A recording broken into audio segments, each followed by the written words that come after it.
We don't get to choose whether we'll experience loss, but we do get to choose how we meet it.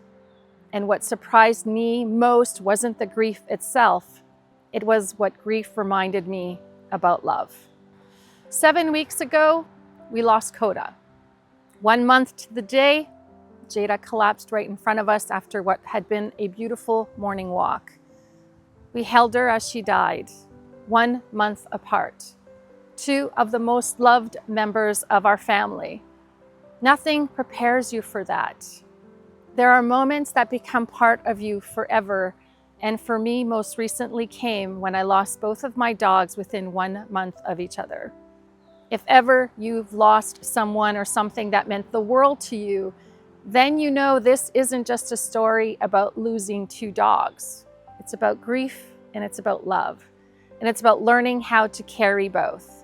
And I want to share what these past weeks have taught me, because one thing has become very clear. When Koda got sick, everything happened so quickly. Just a week earlier, he had been healthy, happy, and enjoying life. Then suddenly we were faced with making one of the hardest decisions we've ever had to make. As heartbreaking as it was, there was comfort in knowing he didn't suffer. Just as we were beginning to find our footing again, life changed once more. Jayda had just been on a beautiful morning walk. She was happy, she was herself. And then without warning, she collapsed. We held her as she died. We believe it was a massive heart attack or a stroke. Nothing prepares you for that kind of shock. The disbelief and the trauma, the silence that follows, you keep looking for them. You think you hear them walking through the house. You expect them to be waiting for you. You reach for routines that no longer exist. That's what grief felt like for me. And here's what surprised me most about grief. It's not what I expected. It reminded me of something I wasn't looking for. People often want to make grief better. They offer kind words because they don't know what else to say.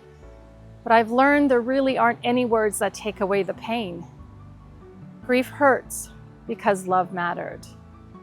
The depth of our grief reflects the depth of our love. And that's not something we need to fix. It's something we need to honor. One night, not long after we lost them, they both came to me in a dream. Koda and Jayda were together. They were happy, they were jumping up to see me the way they always did. So when I woke up, I cried. I don't know what dreams mean, and I'm not here to tell you or anyone what they should believe. I only know what that moment meant to me. It filled me with so much love. For just a little while, it reminded me that what we shared with them was real, and that love doesn't simply disappear because someone's no longer physically here. That moment didn't take away my grief, but it gave me comfort. And sometimes comfort is exactly what we need. For us, honoring our grief has looked different every day. Their food dishes are still where they've always been. We still say their names, and I can look at some photographs now, but I still can't watch any videos.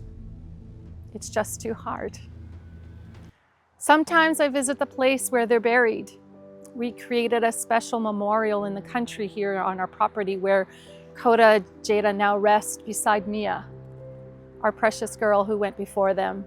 Standing here reminds me that love doesn't disappear because they're no longer here. And sometimes I cry, and sometimes I smile, and sometimes I do both at the same time. And we haven't tried to push the grief away. When it comes, we let it come. And when tears come, we cry.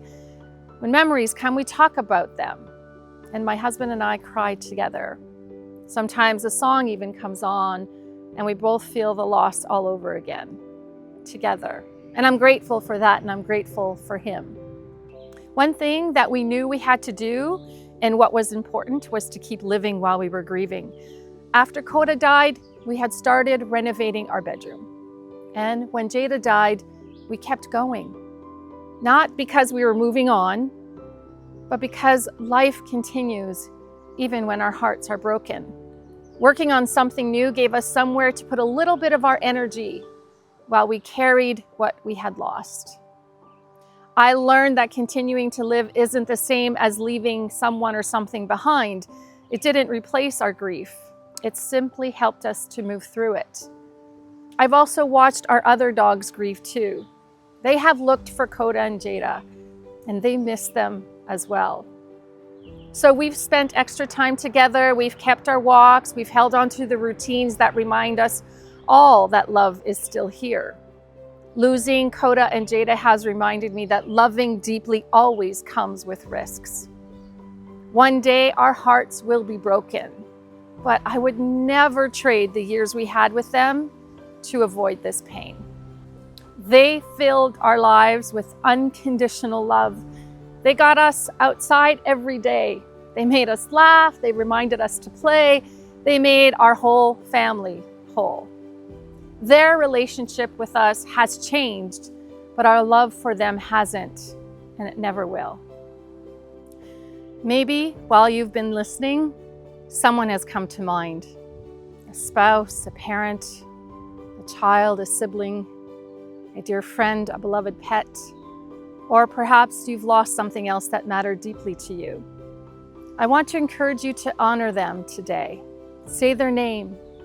Look at a photograph if you're ready. Visit a place that reminds you of them. Share a story about them. Do something that reminds you that love doesn't end when someone is gone. It simply changes. I'd love to know who came to mind for you while you were watching. And if you'd like, leave their name in the comments and tell us one thing you'll always remember about them. Sometimes the greatest gift we can give someone we love is simply to remember them. And sometimes the greatest gift we can give ourselves is allowing ourselves to remember too. Because at the heart of it all, love doesn't end when someone is gone. It simply changes shape. And remembering is one of the most beautiful ways love continues. Thank you for watching, and I look forward to seeing you in the next video.